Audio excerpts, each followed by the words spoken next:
जय श्री श्याम। आज हम सुनेंगे योगिनी एकादशी व्रत कथा। कुबेर नामक एक राजा अलकापुरी नाम की नगरी में राज्य करता था। वह शिव भक्त था। उसका हेममाली नामक एक यक्ष सेवक था जो पूजा के लिए फूल लाया करता था। हेममाली की विशालाक्षी नाम की अति सुंदर स्त्री थी।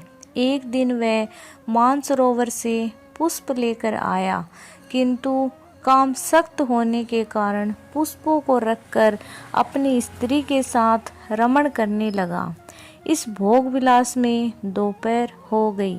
हेममाली की राह देखते देखते जब राजा कुबेर को दोपहर हो गई तो उसने क्रोधपूर्वक अपने सेवकों को आज्ञा दी कि तुम लोग जाकर पता लगाओ कि हेममाली अभी तक पुष्प लेकर क्यों नहीं आया। जब सेवकों ने उसका पता लगा लिया तो राजा के पास जाकर बताया, हे राजन, वह हेममाली अपनी स्त्री के साथ रमण कर रहा है। इस बात को सुन राजा कुबेर ने हेममाली को बुलाने की आज्ञा दी। डर से कांपता हुआ हेममाली राजा के सामने उपस्थित हुआ। उसे देखकर कुबेर को अत्यंत क्रोध आया और उसके होठ फड़फड़ाने लगे।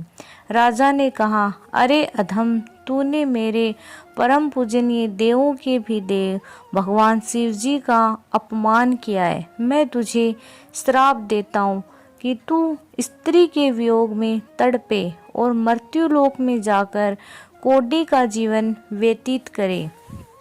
कुबेर के श्राप से वह तत्क्षण स्वर्ग से पृथ्वी पर आ गिरा और कोढ़ी हो गया।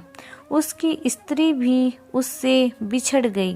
मृत्युलोक में आकर उसने अनेक भयंकर कष्ट भोगे, किंतु शिव की कृपा से उसकी बुद्धि मलिन नहीं हुई और उसे पूर्व जन्म की भी सुध रही। अनेक कष्टों को भोगता हुआ तथा अपने पूर्व जन्म के कुकर्मों को याद करता हुआ वह हिमालय पर्वत की तरफ चल पड़ा। चलते चलते वह मार्कंडे ऋषि के आश्रम में जा पहुंचा। वहां ऋषि अत्यंत वृद्ध तपस्वी थे।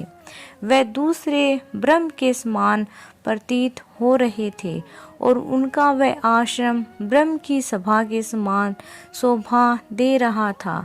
ऋषि को देखकर हेममाली वहां गया और उन्हें प्रणाम करके उनके चरणों में गिर पड़ा।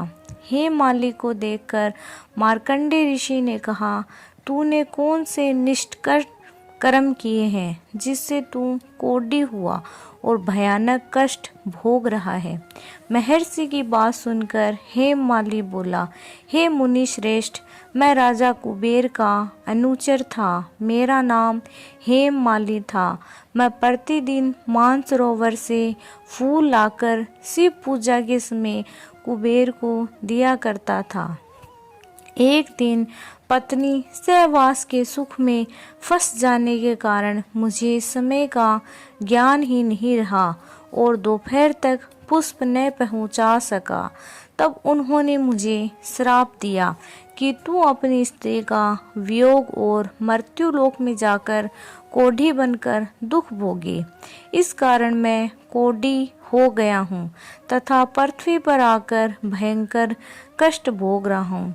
अतः कृपा करके आप कोई ऐसा उपाय बताएं जिससे मेरी मुक्ति हो।